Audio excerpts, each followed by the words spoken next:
Quand j'étais encore qu'un enfant, je passais beaucoup de temps avec mes cousins plus âgés. J'imagine qu'être si souvent auprès d'eux a eu une mauvaise influence sur moi. Je pensais qu'ils étaient vraiment cool.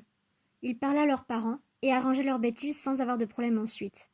Ils s'échappaient pratiquement toujours des ennuis et obtenaient tout ce qu'ils voulaient à la fin. Moi, pas tellement. Mais je les suivais quand même. Ça en est arrivé à un point où mes parents ont utilisé la peur pour me persuader de bien me comporter. Ils ne m'ont jamais intimidée, mais ils ont mis au point la chose la plus terrifiante que j'ai entendue à l'âge de 8 ans. L'homme-lune. Selon mes parents, l'homme-lune était cet homme terrible et sans loi qui vivait sur la lune. Il faisait 2,13 m, était aussi mince qu'une brindille, et avait une peau grise et mince comme du papier. L'homme-lune regardait tous les méchants enfants et décidait qui serait sa prochaine victime. Lorsqu'il se concentrait sur un enfant en particulier, ce pauvre enfant serait emmené pour toujours sur la lune. Personne ne savait ce qui se passait ensuite. Vous savez, pendant un petit moment, les histoires de l'homme-lune marchaient sur moi.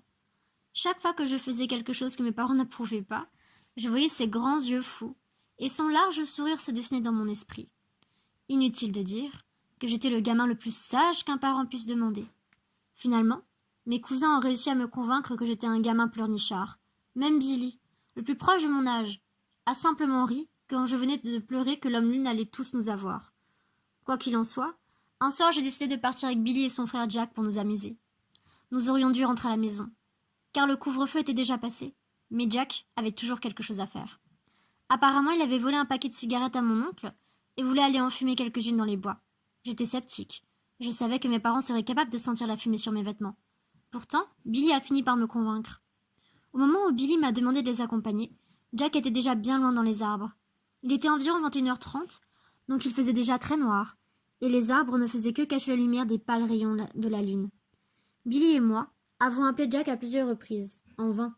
Étant jeunes et bêtes, nous avons décidé de nous séparer jusqu'à ce que l'un de nous le retrouve. Nous nous sommes séparés, et j'ai trébuché un peu plus loin dans les arbres. J'étais déjà nerveuse, et l'ambiance lugubre ne m'aidait pas. Alors que je continuais à marcher, la lune grandissait, et grandissait de plus en plus. Mon environnement s'estompait, et très vite, je ne fus même plus capable de voir les arbres. J'ai commencé à appeler Billy. Dans ma panique, j'ai commencé à trébucher, et à avancer sans direction. Dans toute ma confusion, je suis tombée sur quelqu'un. Pensant que c'était Billy ou Jack, je soupirai de soulagement. Billy? Jack? Lequel d'entre vous est-ce? Ai-je demandé. Je n'eus aucune réponse en retour. Au lieu de cela, la silhouette se retourna pour me regarder. Je jetai un coup d'œil à son visage décharné avant de m'enfuir. En courant, j'entendais la succession de pas rapides et légers. La lune virait constamment au rouge, au jaune et au bleu. J'avais si peur que la seule chose que je pouvais faire, c'était crier. Je suppose que Billy a dû m'entendre, car je l'ai entendu appeler d'une direction qui m'était inconnue. « Anna !» cria-t-elle d'une voix inquiète. Tout ce que je sais, c'est que peu de temps après, tout semblait revenir à la normale. La lune était à sa place dans le ciel, une couleur jaune pâle, blanche, comme à son habitude.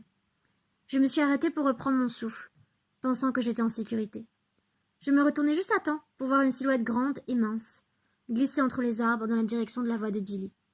Je regretterais toujours de ne pas lui avoir couru après, mais à l'époque, mon seul désir était de rentrer chez moi sain et sauf, dans la maison de mes parents.